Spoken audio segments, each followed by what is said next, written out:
एक आम सा फैक्ट्री वर्कर दिन रात मेहनत करता है, फिर भी जिंदगी वही की वही रहती है।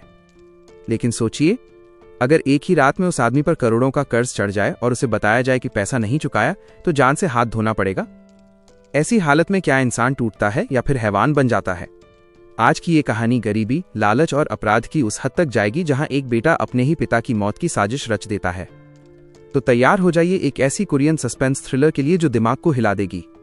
तो कहानी शुरू होती है एक आदमी से। वो एक आम सा आदमी था, फैक्ट्री में दिन रात मेहनत करने वाला एक साधारण मजदूर। ना कोई पहचान, ना कोई बड़ा सपना, लेकिन किसे पता था कि एक ही रात में उसकी जिंदगी पर 2 अरब वॉन का कर्ज चढ़ जाएगा और मजबूरी उसे उस हद तक ले जाएगी जहां वो अपने ही पिता की मौत की साजिश रचने लगेगा। आज हम बात कर रहे हैं सस्पेंस से भरी कोरियन सीरीज इविल ओरिजिन की, जिसे दर्शकों ने 8.4 की हाई रेटिंग दी है। कहानी का हीरो है पार्क जे योंग, जो एक फैक्ट्री में फोकलिफ्ट ड्राइवर है। काम बेहद थकाने वाला, हर दिन वही मशीन, वही शोर, वही पसीना। लेकिन सैलरी बस इतनी कि महीने का खर्च संभाव निकल जाए। पार्क इस जिंदगी से ऊब चुका था। उसे लगा कि अगर कुछ बड़ा करना है तो शॉर्टकट ही लेना पड़ेगा। यहीं से वो फंस जाता है शेयर मार्केट के जाल में। शुरुआत में थोड़े पैसे बने, लेकिन फिर नुकसान पर नुकसान। ये बिल्कुल जुए जैसा था, एक बार फंसे तो निकलना मुश्किल। सिर्फ 1 महीने में उस पर 2 अरब वॉन का कर्ज चढ़ जाता है, जो इंडियन करेंसी में लगभग 1 करोड़ रुपए के आसपास बैठता है। अब हाल ये था कि जब भी फोन बजता वो उसे उठाने की हिम्मत तक नहीं कर पाता। मोबाइल साइलेंट पर रखकर ये सोचता कि शायद सब अपने आप शांत हो जाएगा। लेकिन एक रात कर्ज देने वाले खुद उसके घर पहुंच जाते हैं। बिना ज्यादा बात किए वो पार्क का सिर टेबल पर पटकते हैं और एक ही घूंसे में उसे बेहोश कर देते हैं। अगला सीन रोंगटे खड़े कर देता है। एक अंधेरी बेसमेंट। पार्क को आधा नंगा करके सर्जरी टेबल पर बांध दिया जाता है। वो चीखता है, गिड़गिड़ाता है, मुझे छोड़ दो। लेकिन ये लोग उसे मारने नहीं आए थे, बस ये दिखाने आए थे कि कर्ज न चुकाने का अंजाम क्या होता है। इसे कहते हैं डर दिखाकर सबक सिखाना। आखिर में वो उसे छोड़ देते हैं, लेकिन एक चेतावनी के साथ 1 महीने में पैसे चाहिए, वरना अगली बार सिर्फ डर नहीं होगा। उसे सुनसान सड़क पर फेंक दिया जाता है। आजाद तो हो जाता है, लेकिन रास्ता अब भी अंधेरा है। अगले दिन वो फिर फैक्ट्री जाता है, मशीन चलाता है, पसीना बहाता है, लेकिन उसे खुद पता है 20 साल काम करके भी ये कर्ज नहीं उतरेगा। इसी बीच उसे अस्पताल से फोन आता है, पिता का एक्सीडेंट हो गया है। पार्क घबराकर अस्पताल पहुंचता है। पिता बेड पर बेहोश पड़े हैं। ड्राइवर भी वहीं मौजूद है। वो पार्क को बाहर बुलाता है और कहता है, मैं इंश्योरेंस में नहीं जाना चाहता, हम आपस में सेटल कर लेते हैं। ये सुनते ही पार्क के दिमाग में एक खतरनाक चिंगारी जल उठती है। वो सोचने लगता है कैसे इससे ज्यादा पैसे निकलवाए जाएं। ड्राइवर बिना बहस के सीधे 5 मिलियन वॉन ऑफर कर देता है। रकम ठीक ठाक लगती है, लेकिन तभी पार्क को ड्राइवर की सांसों से हल्की सी शराब की बदबू आती है।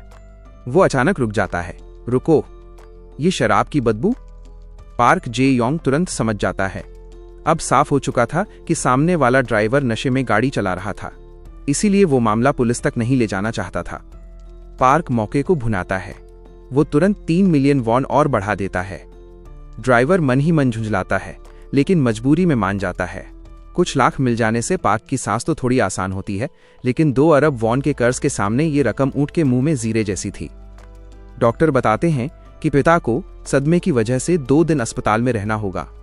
पार्क पिता के घर जाता है ताकि कपड़े और जरूरी सामान ला सके, लेकिन घर में घुसते ही उसका बेटा नहीं बल्कि उसका लालच जाग जाता है। वो अलमारी दराज हर कोना खंगालने लगता है, यहां तक कि छोटे सिक्के भी नहीं छोड़ता। तभी उसे एक फाइल मिलती है और जैसे ही वो पढ़ता है उसके पैरों तले जमीन खिसक जाती है। 5 अरब वॉन की लाइफ इंश्योरेंस पॉलिसी और बेनिफिशियरी का नाम पार्क जे योंग। ये रकम उसके सारे कर्ज उतार सकती थी और उसे एक ही रात में अमीर बना सकती थी। यहीं से उसके दिमाग में एक शैतानी ख्याल जन्म लेता है, लेकिन इस पैसे को पाने के लिए उसे सिर्फ अपने पिता को मारना ही नहीं, बल्कि ऐसा करना होगा कि पुलिस को उस पर शक भी न हो। उसी रात वो अंडरवर्ल्ड के एक आदमी से मिलता है, जैंग जीलोंग, एक विदेशी अपराधी जिसके लिए सही कीमत पर कोई भी काम मुश्किल नहीं। किसे मारना है? जैंग बिना भाव बदले पूछता है। मेरे पिता को। जैंग चौंकता नहीं, उसे फर्क सिर्फ पैसों से पड़ता है। वो साफ कहता है, ये मर्डर जैसा नहीं लगना चाहिए, ऐसा दिखना चाहिए कि वो खुद की गलती से मरे। पार्क चालाकी करता है, वो पॉलिसी की रकम 5 अरब की जगह 2 अरब बताता है। 30% कमीशन के हिसाब से 60 मिलियन वॉन। डील पक्की करने के लिए वो पूरी बातचीत रिकॉर्ड करता है और रिकॉर्डिंग जैंग को सौंप देता है। ऊपर से सब ठीक लग रहा था, लेकिन अगले ही दिन जैंग दोबारा सामने आ जाता है। उसने असली रकम पता लगा ली थी। अब उसकी मांग थी 1 अरब 50 मिलियन वॉन। पार्क गुस्से से कांप उठता है, लेकिन हिसाब लगाकर सोचता है, फिर भी मेरे पास 3 अरब 50 मिलियन बचेंगे। आखिरकार वो मजबूरी में मान जाता है। जिस रात हत्या होनी थी, पार्क जानबूझकर हर जगह दिखाई देता है। कभी ऑफिस के दोस्तों को पार्टी, कभी केटीवी में गाने, ताकि उसके पास पक्का अलीबी रहे। रात गहराने पर वो हॉस्टल नहीं लौटता, सीधे 24 घंटे खुले रहने वाले बर्गर शॉप में बैठ जाता है। वहीं कुर्सी पर सुबह तक सो जाता है। सुबह जब वो वापस आता है तो उसे जिस कॉल का इंतजार था वो नहीं आती, बल्कि आता है क्रेडिट कार्ड रिकवरी का मैसेज। अगर इस महीने पेमेंट नहीं किया तो कार्ड ब्लॉक कर दिया जाएगा। ये पढ़ते ही पार्क का ब्लड प्रेशर बढ़ जाता है, हाथ कांपने लगते हैं। दोपहर को वो अकेले बैठकर सस्ता इंस्टेंट नूडल्स खा रहा होता है, और यहीं उसे एहसास होता है वो सिर्फ कर्ज में नहीं फंसा, अब वो अपने ही अपराध का कैदी बन चुका है। क्योंकि अगर ये प्लान जरा भी बिगड़ा तो अगली लाश शायद उसकी खुद की होगी, और यहीं से ये कहानी और भी खतरनाक मोड़ लेने वाली है। लेकिन तभी उसका फोन बजा, और आखिरकार फोन बज ही गया। हेलो, मैं जीएन पुलिस स्टेशन से बोल रहा हूं। मैं इंस्पेक्टर बैक्यून सोक हूं। हमें आपको ये बताना है कि आपके पिता का निधन हो चुका है। ये शब्द सुनते ही पार्क जे योंग के चेहरे पर एक पल के लिए सन्नाटा छा गया। लेकिन सच ये था कि वो इसी खबर का इंतजार कर रहा था। वो तुरंत पुलिस स्टेशन पहुंचता है। पिता की ठंडी लाश के सामने खड़ा होकर वो जोर जोर से रोने लगता है, इतना ज्यादा कि आसपास मौजूद लोग भी भावुक हो जाएं। वो खुद को संभालते हुए पुलिस से सवाल करने लगता है, आप अपराधी को पकड़ क्यों नहीं पाए? ये एक्सीडेंट था, मर्डर नहीं। लेकिन इंस्पेक्टर उसे साफ कह देता है, ये हादसा नहीं, सोची समझी हत्या है। क्योंकि एक चश्मदीद गवाह ने घटना अपनी आंखों से देखी थी, और लाश भी पहाड़ों में गड्ढा खोदकर दफनाई गई थी। ये सुनते ही पार्क पूरी तरह हिल जाता है।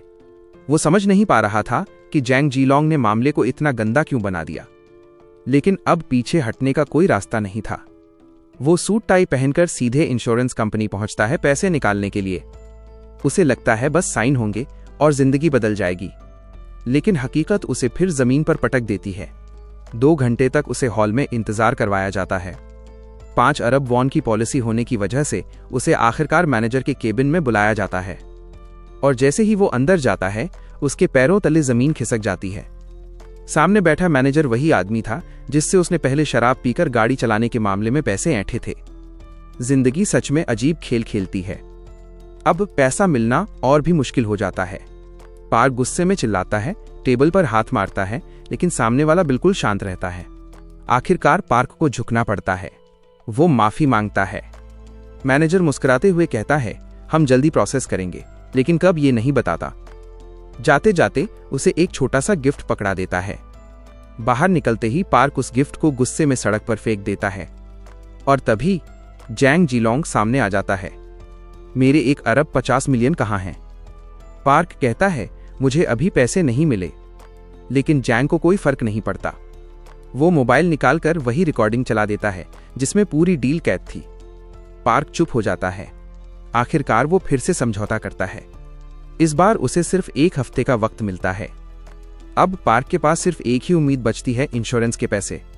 लेकिन उसे पता नहीं था कि उसकी और जैंग की ये बातचीत दूर से कोई तीसरा शख्स सुन रहा था, और यहीं से उसकी गिरफ्तारी की उल्टी गिनती शुरू हो चुकी थी।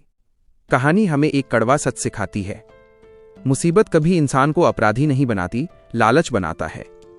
पार्क की बर्बादी की वजह उसकी गरीबी नहीं थी, बल्कि उसका शॉर्टकट वाला सपना था।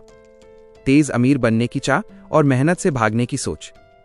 धीमी कमाई इंसान को थकाती जरूर है, लेकिन उसे इंसान बनाए रखती है। जबकि गलत रास्ता सीधे उस अंधेरे में ले जाता है जहां से वापसी नहीं होती।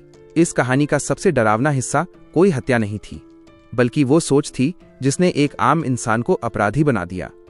पैसा जरूरी है, लेकिन जब पैसा ही सब कुछ बन जाए तो इंसान अपनों को भी मोहरा बना देता है। पार्क जे योंग की कहानी हमें यही सिखाती है कि शॉर्टकट से मिली दौलत आखिरकार इंसान को उसी अंधेरे में ले जाती है जहां से लौटना मुश्किल होता है। अगर आपको ऐसी सस्पेंस और सच्ची सोच दिखाने वाली कहानियां पसंद हैं तो वीडियो को लाइक कीजिए, शेयर कीजिए और चैनल को सब्सक्राइब करना मत भूलिए। मिलते हैं अगली कहानी के साथ।